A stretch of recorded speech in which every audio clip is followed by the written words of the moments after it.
네, 안녕하세요. 리본카 전유민입니다. 그리고 제 옆에는 좀 특별한 게스트분을 모셨는데 부산 지점 세일즈 매니저 조태훈 과장님 모셨습니다. 네, 반갑습니다. 처음 인사드립니다. 원래 카메라 돌면 이렇게 젠틀하게 얘기하시나요? 네. 방금 전까지 전혀 안 그랬는데 오늘 제가 좀 네. 특별한 차를 네. 가져왔는데 벤츠 CLS 차량인데 네. 제가 보니까 이 부산 지점에 있는 거의 모든 차량 중에서 네네. 얘가 감가폭이 제일 세지 않을까. 얘가요? 그럴 리가요. 뭐 마세라티도 있고 렌즈로버도 있는데 아. G80이랑 뭐 G70도 단가가 많지 않은 걸로 알고 있는데. 근데 아까 얘기 나와서 말인데 네네. 이거 2021년식이잖아요. 21년 12월이면 불과 1년 6개월 된 차예요. 네네. 근데 얘가 신차가가 대략 얼마죠? 1억 1,160 정도? 1억 1,160인데 지금 가격이 네네. 저희가 7,200만 원에 하고 있죠. 아니 1년 6개월 만에 4천만 원이면 네네. 어디가 감가가 안 세다는 거예요? 그래서 좋다는 거예요, 안 좋다는 거예요? 저는 안 좋다는 거죠. 안 사실 입장이니까 안 좋은 거고 사실 분 입장에서 좋은 거 아닌가요? 저는 사장님한테는 잠깐 죄송하긴 하지만 이거는 사면 안 된다. 왜냐면 감가가 너무 많이 됐고 네. 앞으로도 감가가 많이 될 거니까.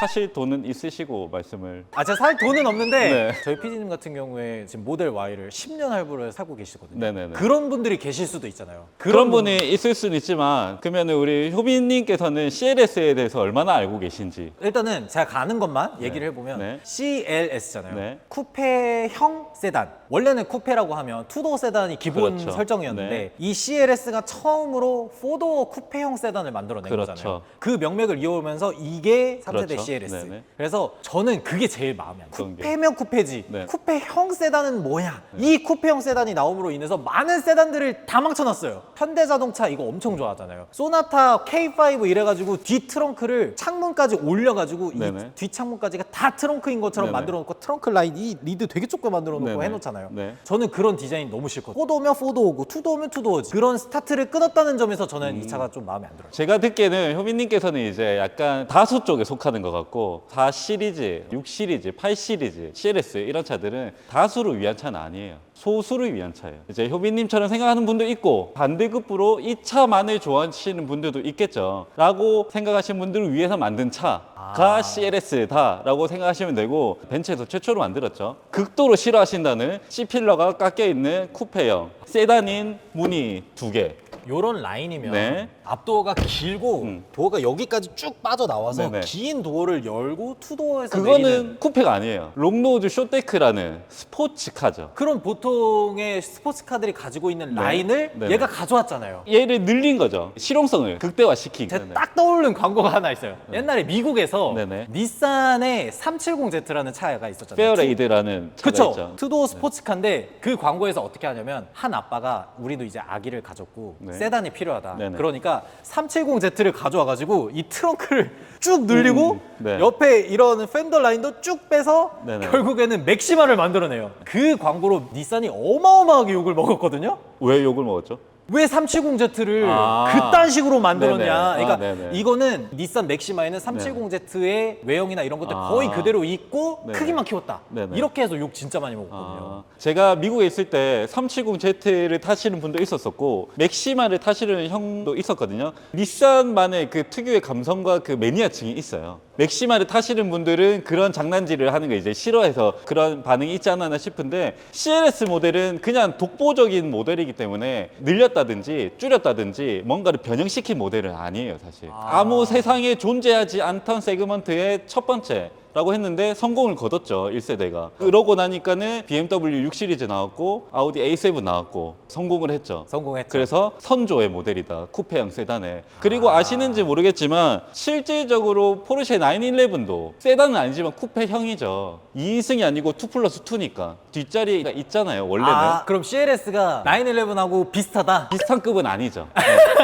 네. 대항을 하는 거는 최초에는 파나메라랑 하기로 했었는데 지금 이제 포지션이 조금 애매해졌죠. 왜냐면 AMG GT4도가 나왔기 때문에. 네. 그래서 많은 사람들이 까는 게 네. 원래 2+2였다가 이제 이렇게 나온 5시트로 거죠. 바뀌었죠. 네네. 제가 벤츠에 근무하고 있을 때 이 신형 CLS 월드 프리미에르 발표회를 제가 갔었어요. 우리나라에서 진행을 했었거든요, 최초로. 가장 파격적인 부분으로 소개를 한 게 뭐냐면 차가 등장을 해서 이 차에서 5명이 내렸어요. 근데 그 포인트가 뭐냐, 원래는 다들 CLS를 좋아하시는 분들이 있는데 이 차를 패밀리카로 사용하고 싶다는 생각을 가지고 계신 분들이 많았던 거죠. 근데 벤츠에서는 목적은 패밀리카가 아니다라고 했었는데 이 세대가 나올 때는 이제 CLS도 패밀리카로 탈 수 있습니다 라고 목적을 바꾸면서 5인승으로 바꾸고 모든 엔진과 파워트레인과 이런 부분을 편안함 위주로 바뀌었던 모델이 이 모델이다 라고 보시면 돼요. 이 말에서 제가 벌써 두 가지나 트집을 잡을 것들이 좀 생겼는데 네네네. 5명이 내리셨다고 하셨죠? 네.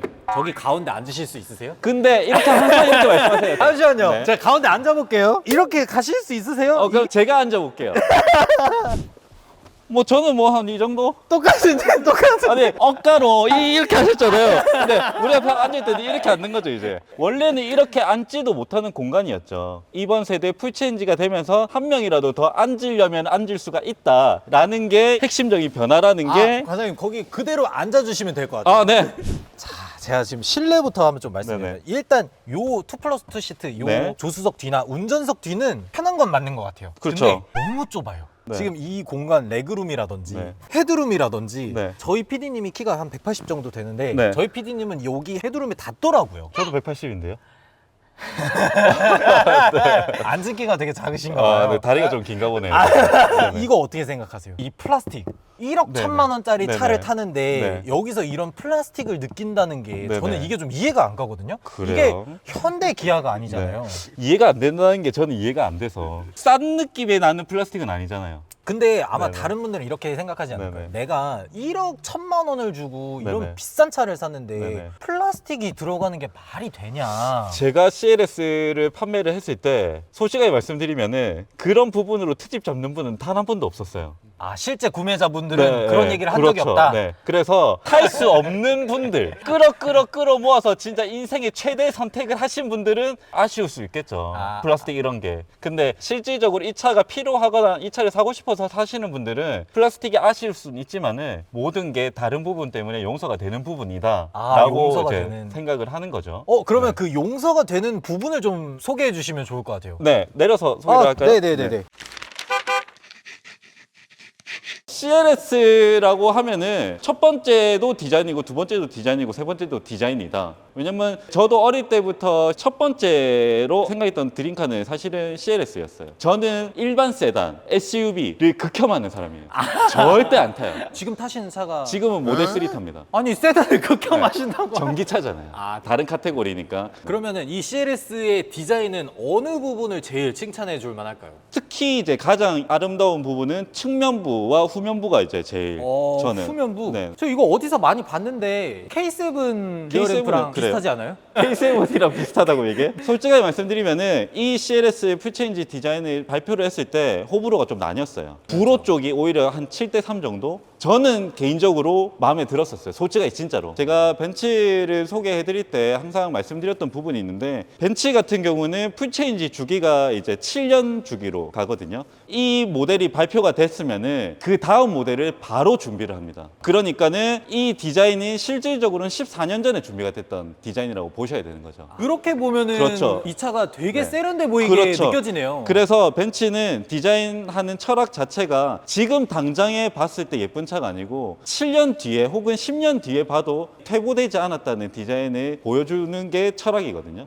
지금 봤을 때 이 차가 이제 한 3년 정도 지나고 앞으로 또 4년 정도 지날 거잖아요. 그때 봤을 때도 과연 이 차가 K7처럼 보일지 그거는 이제 그때 됐을 때 봐야 되는 부분이 아닌가라고 생각을 하는 거죠. 그러면 네네네. S라는 건 좀 뺐어야 되지 않나. 벤츠에서 S라고 하면은 상징적이죠. S 클래스, 맞죠. GLS, S 클래스에서는 심지어 마이바흐 이런 또 모델도 있죠. 있고 네네, 그러다 맞죠. 보니까 요 S를 여기다가 집어넣기에는 너무 남발한 느낌이 아닌가. 어떤 부분에 있어서? S 클래스라고 하면 사실 네네. 우리가 회장님, 그렇죠. 회장님들이 어디 갈 때 의전으로 나가는 차, 네네. 편안하고 네. 뒷좌석에 타는 차 네네. 라는 의미를 포함하고 네네. 있는 알파벳인데 그렇죠, 맞죠. 이 차는 그와는 너무 정반대의 차가 아닌가. 18년 정도에 벤츠가 네이밍 자체를 이제 정리를 한번 했었어요. 시그니처 세그먼트들 A, B, C 클래스, E 클래스, S 클래스 까지가 딱 이제 정상적인 라인업이고 GL이 붙으면은 SUV 라인이다. 네. 그래서 GLA, GLB, 그다음에 GLC, GLE, GLS. CL이 붙으면은 쿠페 라인입니다. 그렇게 치면은 CL의 클래스 중에서는 가장 높은 S 클래스다라고 이해를 하셔야지 S가 붙었다고 와 이거는 무조건 S 클래스구나라고 생각을 하시면 안 된다는 거죠. 그렇게 따지면은 CL2 정도가 딱 어울리지 않나. 네, 뭐 그렇게 생각을 하셔서 벤츠에서 하는지는 모르겠지만 CLS가 이제 단종이 됐습니다. 23년식으로 해서 단종이 됐고 단종되는 모델이 C 쿠페, C 카브리올레, E 쿠페, E 카브리올레도 다 단종입니다. 새로 발표한 모델이 통합을 해서 CLE가 쿠페와 카브리올레가 출시를 할 예정에 있죠. 아, 그러니까 결국에는 벤츠도 인정을 한 거네요. 아니죠. 얘는 CL2라고. 아니에요. 그건 아니고 벤츠에서 방향성을 바꾼 게 뭐냐면 수익성 보장형으로 이제 바꿨어요. S는 수익이 안 난다. 아니죠. CLS가 이제 아무래도 제가 처음에 말씀드렸듯이 다수를 위한 차는 아니고 소수를 위한 차다 보니까 포매를 안 하시는 거죠. 안 됐죠? 저는 많이 팔았는데. 이게 네. 올해 1월부터 6월까지 네. 총 판매량을 한번 네네. 보니까 네. 600대도 안 팔렸더라고요. 원래 많이 팔리는 차는 아니에요. 네. 원래 많이 팔리는 차는 아니기 때문에. 아, 그래서. 600대 정도 팔리면 엄청 팔렸다. 자, 그럼 여기서 8 시리즈 몇 대 팔렸는지 한번 조사해 보시면은. 100대도 안 팔렸죠. 네. 그러면 많이 팔린 거야, 안 팔린 거야? 많이 팔렸네요. 네. 네. 겁나 많이 팔린 세그먼트다. 이 중에서는. 우리가 항상 뭐 현대 그랜저 그렇죠. 만대 팔았다 뭐 네. 이런 것만 보다 보니까 600대 700대가 되게 적어 보이는데 많이 팔리는 거죠. 요 정도 한 1억대 차량에서 6, 700대면 진짜 많이 팔았다는 생각도 드네요. 솔직히 아까 우리가 앉아보기도 하고 했지만 뒷자리가 아무래도 협소하고 손실도 많이 있는데 이게 1억이 넘는 차다? 살 수 있는 사람은 그게 많지 않아요.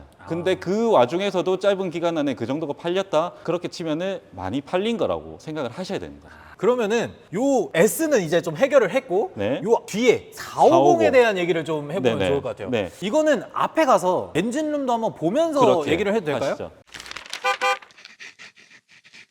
엔진룸을 열어보면 와, 근데 확실히 얘가 스포츠카라는 게 느껴지는 게 네. 뭐냐면 보닛이 엄청 길어요. 요거 때문에 까는 분들이 많이 있는데. 저는 사실 이거는 못 가겠어요. 왜냐면 전 롱로드 쇼테크 되게 좋아하거든요. 그렇죠. 그래서 맞아요. 옛날에 BMW에서 나왔던 Z4 이런 것들 되게 좋아하고 네. AMG GT나 이런 애들도 롱로드 쇼테크잖아요. 그런 애들 디자인 너무 좋아하거든요, 제가. 그렇죠. 근데 타보면 운전하기는 좀 쉽지는 않지만 그래도 전형적인 롱로드 쇼테크만의 매력이 있죠. 그 중에서도 제일 마음에 드는 건 네. 얘는 V6가 아닙니다. 실키6라고 하는 i6 네. 직렬 6기통 가솔린이 인라인 들어가 6기통이죠. 있어요. 네. 실제로 저는 이 차를 운전을 해보거나 타보지는 않았는데 네. 승차감이나 뭐 이런 것들에 대해서도 한번 네네. 말씀해 주시면 좋을 것 같아요. 일단 원래는 벤츠 6기통 가솔린 엔진이 V6로 나왔었어요. 근데 450이라는 네이밍으로 바꾸면서부터 V6가 아니고 직렬 6기통으로 이제 바뀌기 시작한 거죠. V6와 인라인으로 이제 들어가는 거에는 진동의 차이가 오는 거죠. 그러다 보니까는 아무래도 양쪽으로 펼쳐져 있는 엔진의 형태보다는 일렬로 돼 있거나 세로로 아니면 혹은 가로로 돼 있는 엔진이 진동이 훨씬 더 적겠죠. 그러다 보니까 승차감으로 바로 직결되는 부분이고요. 그래서 훨씬 더 고급스러운 승차감을 받으실 수가 있을 것 같다고 이제 생각이 되는 부분인데 이 엔진 배열해 가지고 까는 부분은 BMW를 좋아하시는 분들이 좀 까는 부분이 있어요. 그렇죠. 왜냐면 BMW는 긴 엔진을 만들더라도 요만큼까지 네. 롱노즈를 가진 네, 않거든요. 가진 않아요. 네. M440i 네, 이런 네. 차량들 보면은 조금 더 안쪽으로 들어가 있거든요. 그렇죠. 캐빈 쪽으로. 그래서 본인 라인이 생각보다 짧아요. 그래서 운전하기가 훨씬 편합니다. 네, 맞습니다. 근데 그런 부분에 있어서 그거는 이제 브랜드 철학과 성향에 좀 차이가 있는 부분입니다. 철학 얘기까지 나왔어. 왜 그러냐면은 BMW 같은 경우는 아시다시피 이제 플레저 드라이빙, 시어 드라이빙, 그쵸, 이 그쵸. 드라이빙을 하는 데 있어서 중점적인 요소를 갖추는 거잖아요. 그렇게 하려면은 그렇게 하는 게 맞아요. 엔진을 가장 안쪽으로 밀어넣고 해야지만 차가 5대5 비율을 가지기 때문에 운동성이 극대화되는 거죠. 그죠, 그죠. 근데 그렇게 됐을 경우에 한 가지 우리가 잃어버리는 게 뭘까요? 안정성을 잃어버리는 거죠. 안전. 반대로 벤츠는 그런 스포츠성의 운동 성능을 자랑하는 그리고 추구하는 브랜드는 아닌 거예요. 벤츠는 무조건 안전이 우선입니다. 사고가 났을 때를 항상 대비를 하고 설계를 하는 브랜드예요. 그래서 이 본인 그렇죠. 라인을 길게 뽑았다. 그렇죠. 보시면은 공간이 많아요. 비어있는 공간이. 전면 사고가 났을 때 이 엔진이 캐빈룸으로 밀고 들어와서 승객의 피해를 최소화하기 위한 배치라고 하는 거죠. 이 롱노즈를 안전으로 커버를 하시네. 다른 브랜드와 가장 큰 차이가 뭐냐면은 이 사이가 엄청 비어 있죠. 라디에이터 그릴하고 거리가 이 범퍼하고 멀죠. 거리가 되게 멀어요. 멀죠. 이게 또 벤츠만의 특허가 있는 거예요. 이 안에. 벤츠 차량들에는 이 사각형 박스에 두 가지의 크러셔블 박스라는 게 있어요. 전문 용어 나왔어요. 네. 크러셔블 박스라는 게 있는데 양쪽에 이렇게 있거든요. 네네네. 그래서 이게 우리가 우유가그 찌그러뜨리면은 다다닥 이렇게 되잖아요. 그죠, 그죠. 그래서 3단 방식으로 다다닥 이렇게 충격을 흡수하는 크러셔블 박스라는 게 있습니다. 그쪽 앞쪽에서 먼저 흡수를 하고요. 이 빈 공간이 또 충격을 흡수를 하고요. 그래서 최대한 멤버까지 오기 전에 충격을 흡수하기 위한 안전 장치가 이미 1차적으로 있는 거죠. 그래서 이 공간감이 어느 정도 다른 브랜드와 차이는 있다. 그러다 보니까는 엔진 배치를 일단 승객의 안전을 위해서 이 배치를 선택을 한 거다. 그래서 BMW 좋아하는 분들이 깔 게 안 된다. 아, 이게 얘기를 듣다 보니까 나도 모르게 약간 현혹되는 느낌이야. 안전이라고 하니까 제가 이건 수긍을 할 수밖에 없겠네요. 네. 아. 그런 부분 때문에 벤츠를 타시는 분들은 우리 게임에서 목숨 하나 더 얻는 것처럼 하트를 하나 더 얻고 탄다라고 생각을 와, 하시는 이렇게까지 커버를 하신다고? 네. 아, 알겠습니다. 네. 그러면은 제가 1열에 가서 한번 이건 절대 커버 못 할 것 같은 걸 네. 한번 공격을 해보겠습니다. 해보시죠. 아, 1열에 타면 네. 뭐 솔직히 다 좋습니다. 제가 이걸 7천만 원짜리 차에서 볼 거라고는 상상을 못 했는데 에어 서스펜션이 들어가 있더라고요. 1억 1,160만 원짜리. 1억 1,100이라고 하니까 그렇게 따지면 G90도 에어서스가 들어가 네. 있고 1억 1,000이라고 하니까 뭐 이해는 되네요. 근데 7,200만 원으로 그렇죠. 내려왔는데 네. 에어 서스펜션도 들어가 있다라고 하니까 네네. 그거는 되게 좋아 보이고. 승차감 때문에. 네. 승차감을 위해서. 그렇죠. 근데 저는 이거는 굉장히 실망을 했어요. 어떤 부분이죠? 여기 뭐 없죠. 시계. IWC 시계 안 들어갔잖아요. IWC 시계는 AMG만 들어가는 건데요. E 클래스에도 들어갔잖아요. IWC는 아니에요. 그것도 가장 높은 등급에는 들어가죠. 그죠? 근데 CLS450이잖아요. 네. 1억이 넘는 차인데 네. 그거 몇 푼 하는 시계 안 넣어줘가지고 네. 사람들의 원성을 그렇게 살만한가? 이 차는 스포츠형 세단이에요. 그래서 고급 세단에만 들어가는 아날로그 시계는 안 들어간다. 이것도 어떻게 보면은 벤츠에서 추구하는 철학, 세그먼트 각각의 특유의 디자인적인 요소가 들어간 부분이라고 생각을 하셔야 되는 거예요. 또 하나 더 말씀드리면 포르쉐 같은 경우도 이제 스포츠 크로노 패키지가 있죠. 그쵸? 여기에 이렇게 시계가 들어가죠? 공짜예요, 옵션이에요. 옵션이죠. 네, 마찬가지입니다. 아니 어쨌든 그럼 얘도 스포츠형 세단이면 네. 이렇게 시계 딱 달아주면 얼마나 좋아요. 옵션이죠. 스페셜 오더 넣으면은 할 수 있습니다. 스페셜 오더를 넣어야 네. 가능한 거라서 네. 오케이 이거는 IWC 오케이 인정하겠습니다. 네. 그러면 이거는 진짜 못 막으실 거예요. 네. 반자율 주행에 대해서 한번 얘기를 네. 해볼게요. 네. 제가 실제 오너분들한테 얘기를 들어보니까 네. 벤츠 반자율 주행 특히 CLS에 들어간 게 오류가 그렇게 많다고 하더라고요. 어떤 차에 비해서라고 전제를 달아주시죠. 그럼 동급 차종으로 한번 가볼까요? 네. 5 시리즈 이런 차량들 BMW는 드라이빙 어시스턴트가 정말 잘 돼 있거든요. 여기서 그 드라이빙 어시스턴트 느껴봤는데 네. 저는 현대기아 HDA2보다 조금 더 낫거나 비슷한 정도라고 생각했거든요. 근데 제가 얼마 전에 네. 심지어 EQS도 한번 타봤어요. 네. 근데 그 EQS조차도 반자율 주행을 잘 못하더라고요. 자, 그 부분에서 제가 정확하게 설명을 드릴게요. 반자율 주행, 어댑티브 크루즈 컨트롤은 일단은 테슬라 미만 잡입니다. 솔직하게. 아직까지는 절대 못 따라와요. 일반적인 브랜드 3사, 뭐 아우디, BMW, 벤츠 기준으로 말씀을 드리면은 이 드라이빙 어시스턴스 패키지 플러스가 가장 먼저 적용시킨 거는 벤츠예요. 지금 여기 들어가는 P20 드라이빙 어시스턴트 패키지 플러스는 제가 썼을 때는 BMW보다 훨씬 나았는데 이게 훨씬 더 잘 잡아줬었는데 제가 느끼기에는. 그러면은 인터넷에서 네네. 왜 사람들이 네. 주행을 하다가 네네. 갑자기 한 번씩 이렇게 차선을 못 잡고 이렇게 튀어버린다고 하더라고요. 그 부분에 있어서는 일단 이 차는 독일차잖아요. 독일차라서 도로 환경이 좀 다를 수는 있다. 우리나라 도로는 약간 일자로 보이지만 약간 굴곡형으로 되어 있거든요. 이 배수를 위해서. 이 차는 레이더와 카메라 센서를 통해 가지고 도로를 인식을 하고 차선을 인식을 해서 이제 유지를 해주고 조향을 해주는 부분인데 그런 부분에 있어서 어느 정도 약간의 환경이 다를 수 있는 부분은 있다고 알고 있고요. 벤츠 같은 경우는 여기 보여드리는 프리세이프 안전 특허 기술과 이 P20 드라이빙 어시스턴트 패키지 플러스와 연동이 모두가 되어 있습니다. 일단 모든 벤츠의 기능들은 안전과 직결되어 있어요. 그래서 이 차가 앞차를 따라가고 하는 데 있어서 세 가지 조건이 있어요. 첫 번째 조건은 앞차를 먼저 따라간다. 그거를 안 됐을 경우에는 차선을 인식한다. 세 번째 조건은 카메라가 보여지는 대로 간다. 만약에 BMW나 아우디 같은 경우는 협인님께서 말씀하셨듯이 튄다 이렇게 할 때 풀렸어요. 그럴 경우에는 그냥 무방비예요.